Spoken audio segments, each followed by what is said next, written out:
Okay. Hi, everybody. Can't see anyone out there. Come on, I know you want to go to lunch, but hi, everybody. Yay. Quick question. How many of you are on Twitter and use Twitter? How many of you create content on Twitter? And how many of you are watchers? You just lurk to find out what's going on. Good, that's really good. No lurkers. LJ wanted to know that. I'm going to introduce everybody. We all are involved in social media in the UK in one form or another. So we've got LJ Rich. Hello. Who is LJ Rich on Twitter. I don't need to do that. Sarah Baskerville, who is a person, as Jeff calls her, and Dr. Sue Black. So we are going to chat to you. Right, I've got some facts and figures for you, just to bore you silly. Some data that came out last night, which is social networking accounts for 1 in every 6 minutes online at the moment. 4 years ago, that was at 1 in every 12 minutes. So Facebook is the 4th largest web property with 157.2 million visits in May of this year. So it reaches 73% of the US population each month. Social media is pervasive.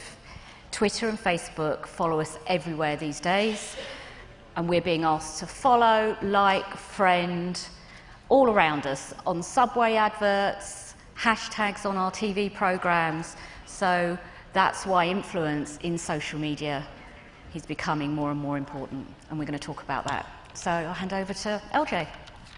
Oh, I thought you've got some slides with some influency bits. Do you know what? I have. What, about us? I'm quite happy to start because I'm going to be interviewing Sarah about some of the rather strange things that happened between her and the UK national press. But before that, we actually have prepared a few slides that just show some of our influence from the UK. We may be a little country, but we do have quite a wide reach between us. So this is, you've probably all heard of Clout, and we'll get on to Clout a little bit later, but this is the UK version of Clout, so obviously I have to talk about that. Clout people tend not to go above 80% or 80, whereas Clout goes up to 100, peer index only goes up to 80, 85 maybe, because they concentrate on topics of what people are talking about. So you can follow people if you're interested in fashion, if you're interested in news. So this is a little one of our frames that tells you what we talk about. So that's me, it's Dr. Black. So you can see she's very techie, she's very involved in politics, hence her project that she's going to talk about. This is Sarah. So she is quite political as well. And that's Jeff. And we all know he's the biggest influencer out there at the moment that we know about. I think my one's the one behind. Dr. Black.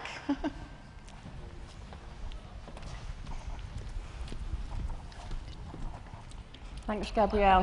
Hello, New York. I'm so excited to be here. I can't tell you. Last year, I kind of followed what was going on here from the UK and really wanted to come and speak to you. So I'm absolutely delighted to be here this year. I'm going to talk about something that's taken over my life for the last 3 years.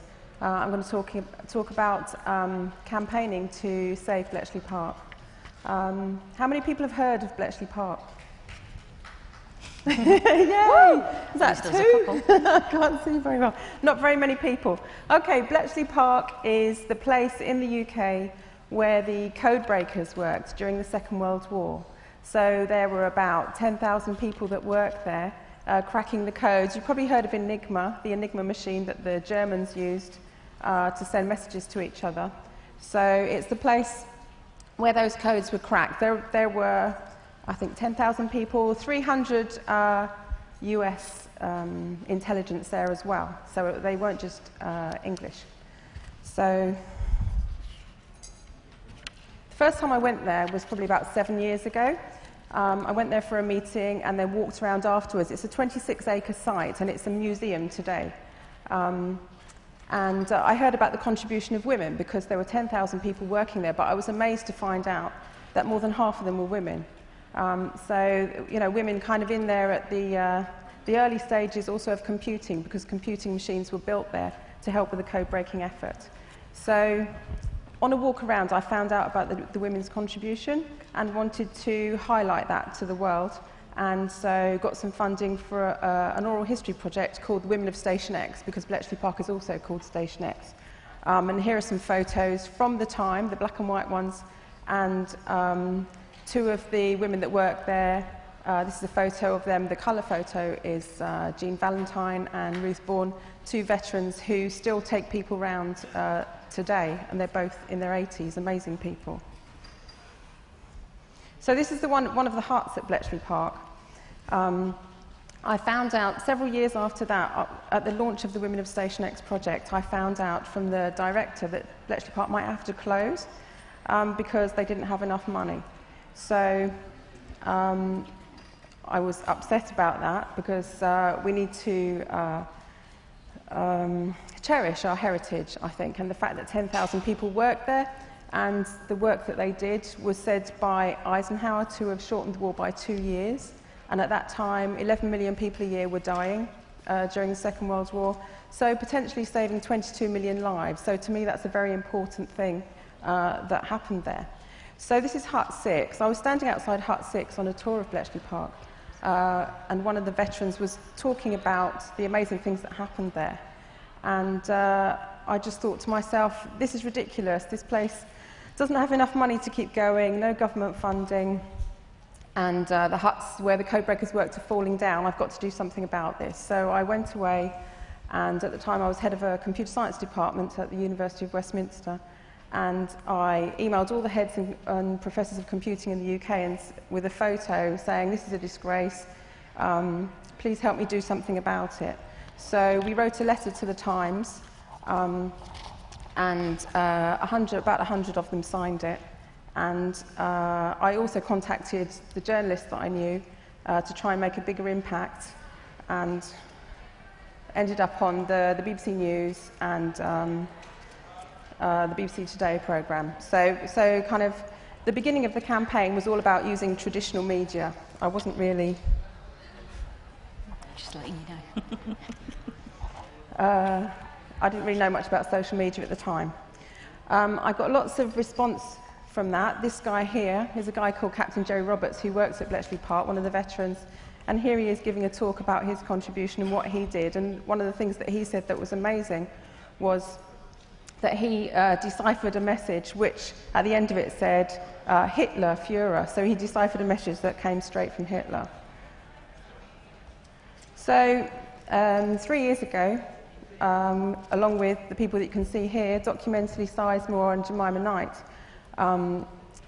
who were social media gurus, they kind of helped me understand social media. And we went up to Bletchley Park together, and they set Bletchley Park up on Twitter and kind of started the whole social media Bletchley Park thing going.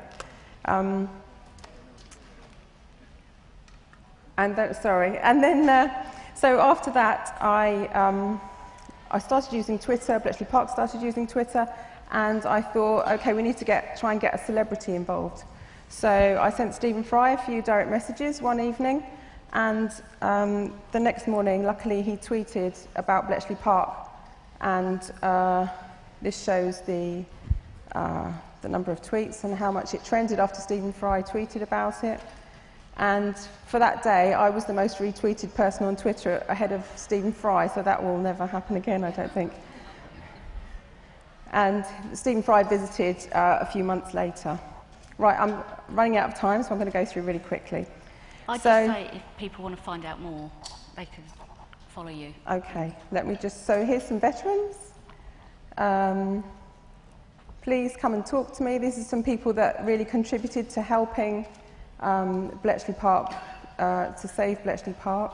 And sorry, I'm scrolling through to the last slide. So basically, in a nutshell, Twitter did save Bletchley Park, and now it's all about building Bletchley Park. And if you'd like to talk to me about it, please do come up to me afterwards or tweet me. Thank you.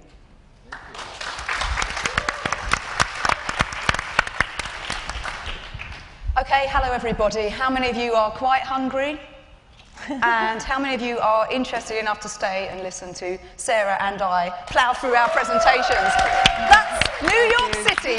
We love you. Okay, hello, my name's LJ Rich, and I've got two hats. I'm a Twitter evangelist, I suppose, and I'm also a TV producer for the BBC. I do a bit of music. Jeff has heard an evening of singing and has taken part as well. Anyhow, enough of that. So if your stomachs can rumble, I'm going to interview this incredible lady here, Sarah Baskerville, otherwise known as Baskers, and something very strange happened to her. And the interesting thing is, it could happen to any of you if you tweeted anything that's not something a newspaper could take out of context. So, Sarah, hello. Hello. Where's your accent from? I'm from a wee place in Scotland called Dundee. Now, any problems with translation, just put your hands up and we'll try and interpret. I'll try and speak in plain English. So this is going to be a really quick interview, but hopefully you guys will get an idea of Baskers. And, you've done it for me, thank you. Just press the button, it says the right thing. Okay, so what do you actually work doing? I'm actually a public sector worker, working in central government. I think that's the equivalent to working for federal government over here. So I work for departments that actually we get taxpayers' money and we provide services to the public. Okay, and what kind of stuff do you tweet personally? I'm very clear. I use a lot of social media, Facebook, blogs, Twitter, lots. And it's all done from, it's my personal account. I don't do it in a professional capacity. I talk about being late for the bus, being late for the tube, going out with friends, having a drink, even talking about X Factor and Britain's Got Talent or America's Got Talent. Okay, sounds like pretty much everyone, probably. Except something different happened because you've got influential friends that you spend time with. Yeah, where I work in Westminster, that's right by the Houses of Parliament, and I've been tweeting Sally Bercow. She's the wife of the Speaker of the House of Commons, and we've met up, we've had some coffee, just chewing the fat, generally just having a little chat. Okay, excellent. So, a newspaper got interested in you after the wife of the Speaker of the House of Commons, that's Parliament, would that be government? Would that make sense? They'll understand. Okay, you guys will understand. Based on our Fair enough. So a newspaper got interested because this influential lady and you were holding a conversation on Twitter, and they looked a little bit through your timeline. Yes, unknown to me, a tabloid journalist had decided to then start stalking my social media accounts. And he'd then taken a series of tweets completely out of context over a period of days, weeks and months, and put them together to basically write a character assassination piece about myself. Didn't contact me, nothing was verified. This is what I would call lazy journalism. Okay, let's take that and sort of run with that, because we could probably talk about this for a lot longer than the few minutes we've got left. But how did you find out about what I'm going to term selective retweeting in a newspaper? I found out about it by Googling. I heard a rumour that this was going to happen, so I went online on a Saturday morning after a night out with friends and was shocked to see my name in the paper. I was further shocked to see other tabloids had taken up this story and were writing lots of things about me. And what were your employers thinking when they saw this article in a national newspaper saying that you were drinking, feeling hungover on the job, things like that? Which is something that probably people do, and maybe they don't tweet about it. But what did your employers do when they saw this? I'm not quite sure what they thought, because I think, just like with lots of other companies, government itself is still trying to get its head around how social media works. But I mean, they were obviously concerned for my welfare, because I was going through a lot of stress at this time. A journalist turning up at my front door, my email, my Twitter feed was going into meltdown. I felt like I was under siege. Mm-hmm. It was not a happy time. No. So what happened on Twitter? Well, I think this is something that I don't think the newspapers understood, is that I myself on Twitter, it's just me and my personality, I'm a person. And what happened on Twitter is what people actually looked at my tweets, they went and investigated further, looked at my blog, and the support I got from Twitter, Twitter went into overdrive. I started trending on Twitter. That was just amazing. It was overwhelming. It was very humbling. I had all these blog posts started appearing about me in support. I had hundreds of blog posts. People that I've never met before wrote in my defense. The support and the big Twitter love was just, it was amazing. And it got me through a very dark time. And the Twitter hashtags were We Love Baskerville, yes. We Love Baskers, It was We Love Save Baskers. Baskers. It was There was also all like over. I am Baskers akin to I am Spartacus. There was other public sector workers like I am Baskers. I've had a sore head today, or I'm feeling a bit tired, or I don't agree with everything that's happening. I am Baskers. And how was it resolved? Because you're still there, aren't you? Yes, I'm still there because I didn't actually do anything wrong. I think work, from what I can say about work, saw it for what it was. It was a vile character assassination on me. And the actual response I got from Twitter and the blogosphere was just amazing.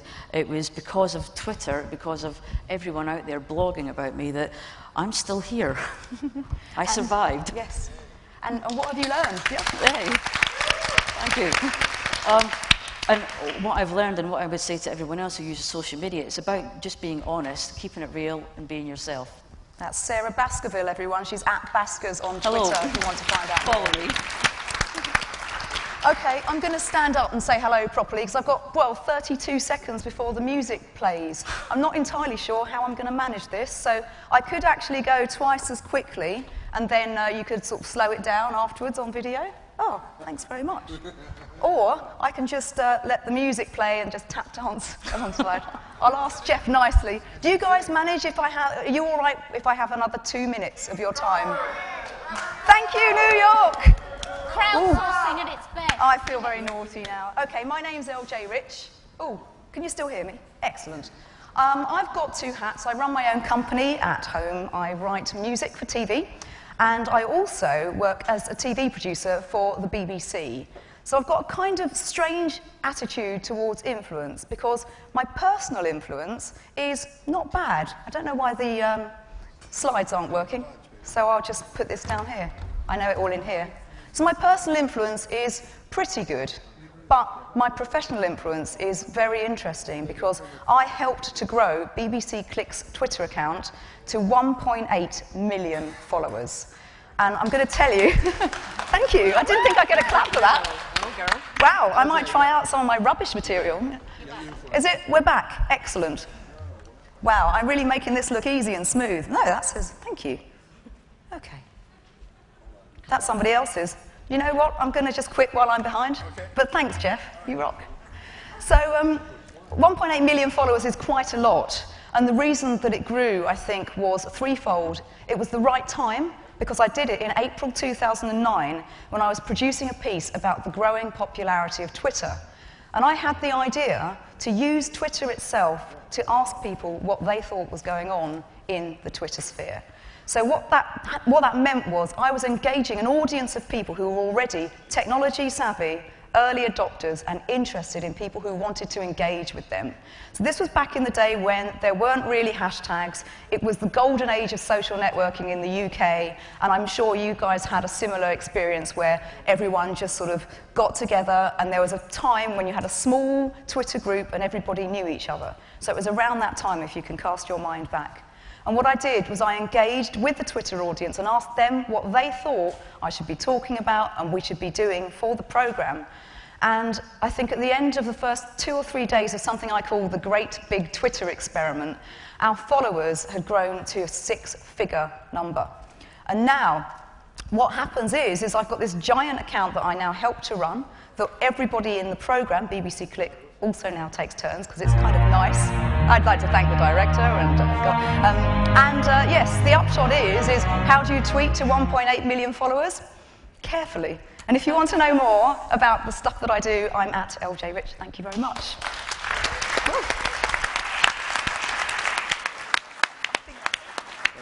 guess I'll have to speak at the next conference. Oh, what, you didn't talk at all? No. Give her 2 minutes. No, it's fine. Are you sure? Yeah. You flew all the way here and not going to talk? What can I do? People want to go to lunch. We're not Oh, going to stop you eating. 2 minutes, 2 minutes, 2 minutes. Stand up. Come on. Thank you, guys. So, as it's only 2 minutes, I suppose you want to know how to be influential on Twitter. Closer to the mic? Closer to the mic. I have a mic. Right. It's very hard to define influence in a social media world. We all know that. Influence is different to everybody.